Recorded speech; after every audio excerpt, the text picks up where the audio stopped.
네, 안녕하세요. 도기환입니다. 자, 오늘 공부할 물건은 이제 상가에 관한 질문에 대해서 제가 이제 답변을 해드릴 건데요. 일단 질문을 먼저 보면서 이제 답변을 해드리도록 하겠습니다. 일단 경매 물건을 보다 보면 요즘 경기가 안 좋아서 그런지 유찰이 많이 된 상가들이 보인다. 네, 이거는 시시때때로 그랬습니다. 항상 그랬고요. 예전부터도 상가는 항상 저렴하게 살 수 있는 장점이 있습니다. 이건 장점이에요. 그러나 이제 최근 들어서 경기의 불황이 극심해지고 있기 때문에 경매 물건이 평소보다 3배 이상 폭증하고 있죠. 굉장히 오래됐습니다. 그래서 지금 이런 상황에서는 사실 여러분들이 이제 주식시장에서 한참 주식이 한 1년 정도 올랐잖아요. 많이 올랐죠. 그러나 그거를 이제 제대로 된 경제 전문가들이라면은 이것은 이제 거품 중에 거품이고 인위적인 것이다라는 것은 사실 파악하는 게 굉장히 쉬운데요. 하지만 이제 돈을 버는 입장, 투자하는 입장에서는 당장에 내가 이제 오늘 내일 돈을 벌기 때문에 그게 거품이든 말든 그 자리가 오른 자리든 그른 자리든 별 생각 없이 투자해서 중간에 이익을 남기면 좋겠고, 그러나 끝까지 이거를 이 거품이라는 것을 모르는 상태에서 들고 있다가는 손해를 막심하게 보게 되죠. 우리가 항상 말씀드렸던 주식과 부동산의 차이에 대해서 항상 말씀드렸죠. 부동산은 하방 경직성이 너무 강하다. 그래서 어중간한 이제 경제 충격이 아닌 이상은 폭락이라는 단어가 사실 존재하기 어렵습니다. 시시때때로 오늘은 오르고 내일 내리고 하는 그런 일이 아니죠. 그래서 좀 점잖게 차분히 돈 벌고 싶다 그러면은 결국은 이제 부동산밖에 없는 것이고, 그러나 우리가 부동산 투자라고 하면은 매번 이제 요즘엔 아파트 그러니까 아파트의 상승만 있습니다만은, 그리고 제가 늘 말씀드리지만은 부동산에 대해서 공급이 너무 극단적으로 공급을 하지 않기 때문에 이것은 가치의 폭등보다는 그냥 희귀성으로 인한 상승이다라고 보시는 게 분명하다. 이런 현재의 정국을 제가 말씀을 매번 드렸습니다. 그럼 이제 경매에서 상가 물건이라는 것은 어떻게 평가를 해야 되냐? 제가 늘 말씀드릴 때 경매에 있어서의 주식 같은 거는 뭐냐면 바로 상가와 토지다. 이렇게 말씀드렸었습니다. 상가와 토지는 경매 시장에 있어서의 주식과 같은 것이기 때문에 항상 변한다. 자주 변한다. 이렇게 볼 수 있습니다. 특히 상가는 더욱 그렇고요. 과거에는 이제 공장, 즉 지식산업센터죠. 지산이라고 표현하는 지식산업센터는 투자의 대상에서 굉장히 후순이고 별로 좋지 않았음에도 불구하고 이상하게 경매 시장에도 트렌드라는 게 있어요. 정말로. 그러면 이제 유튜버들이 그걸 조장하는지 어쩌는지 모르지만 지식산업센터의 분양, 이걸로 인한 투자, 이런 걸로 이제 수많은 사람들이 또 여기로 매몰돼서 투자하는 경우들이 부지기수로 있었습니다. 여러분들 중에서는 이제 경매를 처음 시작하는 입장에서는 그랬어? 이렇게 할 수 있겠습니다만은, 실제로 경매를 저는 이제 계속 몇십 년간 지켜보고 있는 입장에서 보면은 지산이라고 하는 것을 투자해서 이익을 남길 수는 있습니다만 그게 유행이 되거나 트렌드가 될 만한 성질은 절대 아니죠. 특히나 그 다음에 이제 공유 숙박 이런 게 어떻게 트렌드가 되고 이게 유행이 되고 이게 어떻게 기술이 되겠습니까? 이건 기술도 뭣도 아닌 아무것도 아닌 건데 그냥 그렇게 유도하면은 여러분들이 대다수가 끌려가는 거는 되게 안타깝다. 그래서 경매에 있어서 중요한 것은 부자 마인드. 그래서 내가 어떤 형태, 어떤 정보, 거짓 정보, 가짜 정보, 그 다음에 제대로 되지 않는 정보, 그리고 이상한 헛정보라고 표현할 수 있겠죠. 왜냐하면 헛정보를 통하면 여러분들이 바로 손해가 발생하기 때문에 그렇습니다. 이제 그런 거에 흔들리지 않으려면 부자 마인드가 핵심이다라고 누누이 말씀드렸습니다만은, 이거를 받아들이는 사람은 이익을 볼 것이고 이걸 없는 사람은 올해 이익 봐도 내년, 내후년에 손해 보는 겁니다. 이거가 참 중요한 거죠. 그래서 여기에 오늘 질문에 있던 상가라는 것은 주식처럼 널뛰기를 하는 것이다 라고 볼 수 있고요. 주식처럼 널뛰기를 한다. 이건 무슨 말이냐? 불황이면은 폭락하고, 그죠? 호황이면은 또 과대 표장이 돼서 평가가 되기도 한다는 것이죠. 해년마다 퇴직자는 나오고 해년마다 다양한 부동산 투자 형식으로 여러분들을 꼬시지만은 그 중에서 가장 안 좋은 게 분양이다라고 제가 늘 말씀드렸고, 분양이야말로 여러분들의 퇴직금의 무덤이다라고 말씀드렸고, 이번에 그 작년에도 이슈됐던 거 거북섬 사태, 그죠? 거북섬에 그 수많은 사람들이 거의 돈이 거기에서 다 날라갔잖아요. 이것도 마찬가지입니다. 이거는 거북선이 아니고 다산신도시지만 요것 또한 그 9억이라는 거래 가격이 있어요. 9억의 거래를 했지만 요것 또한 돈이 날아가는 겁니다. 물론 대출은 7억 7천 정도 되는 모양이던데 어차피 내가 갚아야 되는 돈이고, 이거 안 갚으면 이제 신용 가지고 타격을 주기 때문에 어쨌든 이런 상가를 살 때는 조심하시고, 여러분들 중에 방송 보시면 퇴직금으로 뭐를 할 때는 제일 싫어하고 거부해야 될 게 상가 분양이다 라고 말씀을, 이걸 나는 30년 전에 말씀드렸는데 항상 피해자는 해년마다 발생하죠. 자, 그렇습니다. 그래서 질문을 또 읽어볼게요. 혹시 위치만 안 나쁘면 싸게 유찰된 만큼 저렴하게 받아가지고 월세도 시세보다 훨씬 저렴하게 내놓는다면 금방 나갈 것 같은데요. 예, 맞습니다. 요거는 맞는 말이에요. 자, 싸게 받아서 주변 시세보다 싸게 임대 주고, 그런데 위치는 좋고, 그럼 당연히 어떻습니까? 공실이 안 나죠. 그러면 되는 거예요. 근데 여기서 중요한 건 뭡니까? 싸게 받으면 얼마나 싸게 받을 건지, 그러면 싸게 받은 다음에 대출을 할 건지, 그럼 대출을 하게 된다면 대출에 대한 이자는 감당할 정도의 그 월세는 받아야 되지 않겠어요? 그죠?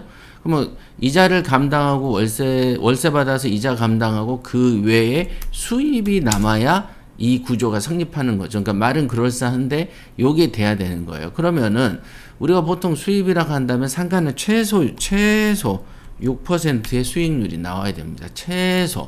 즉 그러니까 1억을 내가 투자를 했다 그러면 최소 1년에 600만 원이 나와야 되는 겁니다. 최소. 왜냐하면 은행에 적금을 들어놓으면은 2% 3% 하기 때문에 그거보다도 몇 배 치기는 해야만 되죠. 왜냐하면 여기에 뭐가 듭니까? 재산세도 들어가고 그 다음에 관리비도 들어가기 때문에 최소 6%는 나와야 되는데, 그럼 이걸 내가 4억에 샀다. 4억을 투자했다라고 봤을 때 그러면은 4624 2,400만 원이 나와야 되는 거예요. 최소. 그러니까 이거가 6%가 아니고 뭐 8% 나오면 더 좋겠죠. 그렇죠. 그러나 문제는 뭐가 있어요. 요즘에 이자가 어쨌든 은행 이자가 8% 6% 그런단 말이에요. 은행 이자가 예를 들면 6%라고 했을 때 수익이 6%면 똔똔이기 때문에 안 사야 되는 것이죠. 그러니까 바로 이런 차이가 있는 겁니다. 그래서 내가 싸게 살 수 있는 거는 입지가 좋다 그러면 싸게 사기 어렵고, 그렇죠? 경쟁자가 있으니까. 그 다음에 싸게 사기가 어렵고, 싸게 샀더라도 대출 이자를 상회하는 수익이 남아야 되기 때문에, 그리고 그 이자를 주고도 또 나의 수익이 남아야 되기 때문에 당연히 월세 수익률이 굉장히 좋아야 된다. 이런 점에 이제 우리가 이제 투자 포인트가 달린 것입니다. 이런 거. 그러니까 그래서 지금 말씀처럼 이렇게 하면 되는 거 아니겠습니까? 라는 이론 구성은 좋지만 실제 현실은 조금 다를 수 있다라고 제가 지금 말씀드리는 거고요. 그 다음에 이제 이 물건을 한번 볼까요? 지금 질문 주신 물건은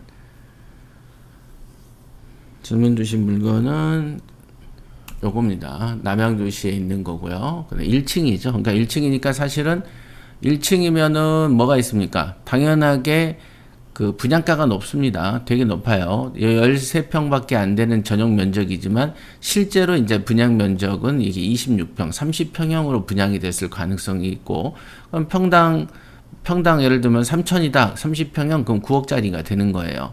9억짜리가 되는 거죠. 그래서 감정가는 9억 3천 정도 되는 걸로 지금 나와 있고요.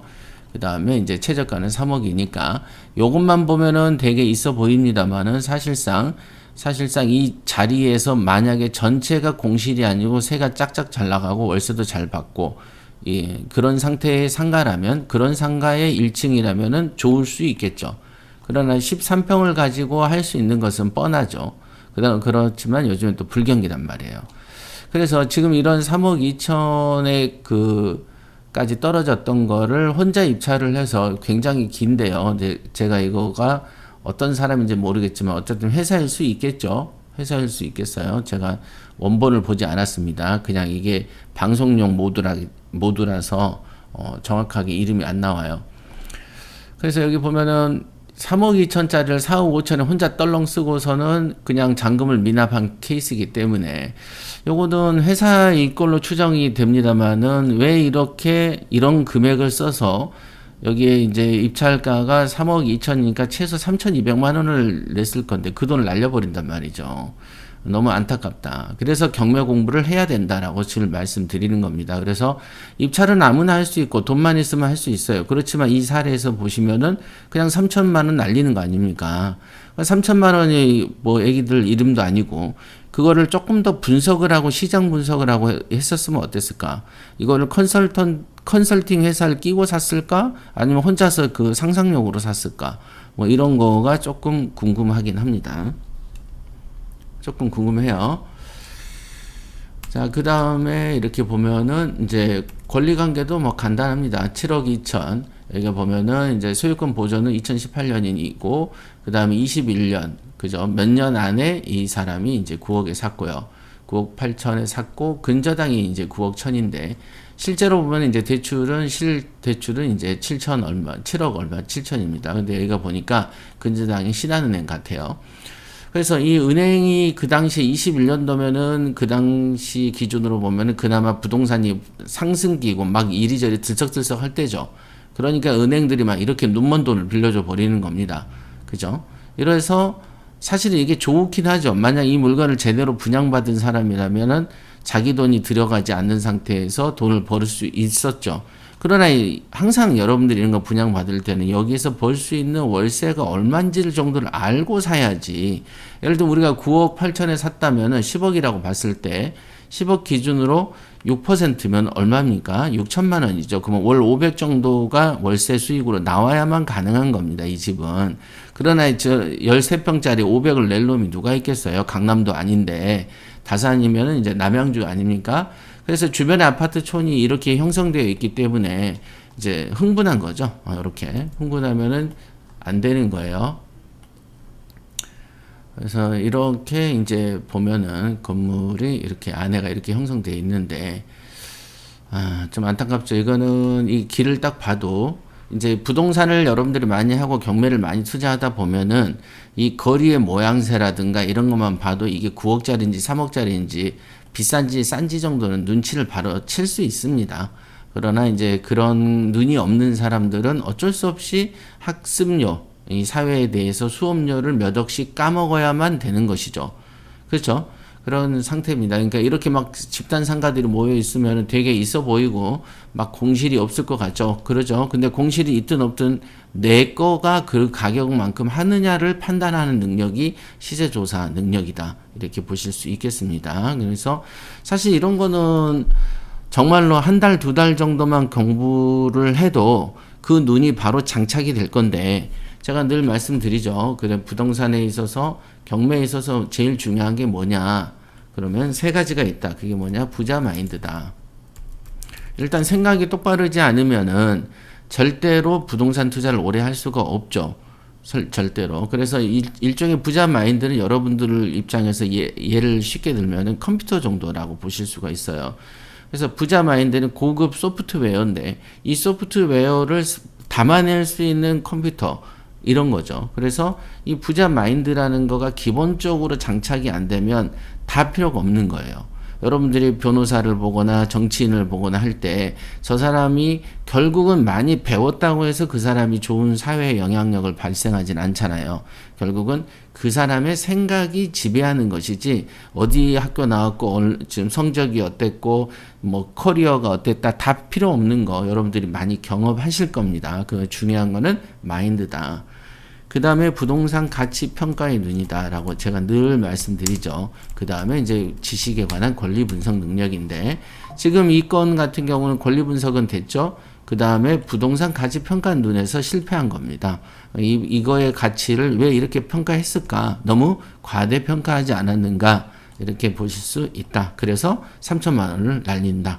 이렇게 보는 거예요. 그래서 공부를 이런 거를 보는 눈, 이런 거에 관한 공부를 끊임없이 하셔야 된다. 이렇게 예시를 드렸고, 그리고 이제 아까 말씀드린 대로 투자 종목에는 그 종목별의 특징이 있는 거죠. 그 특징은 상가는 이러이러한 특징이 있다. 조심해야 될 포인트, 주의 포인트는 이런 것이다라고 오늘 방송에서 말씀드렸습니다.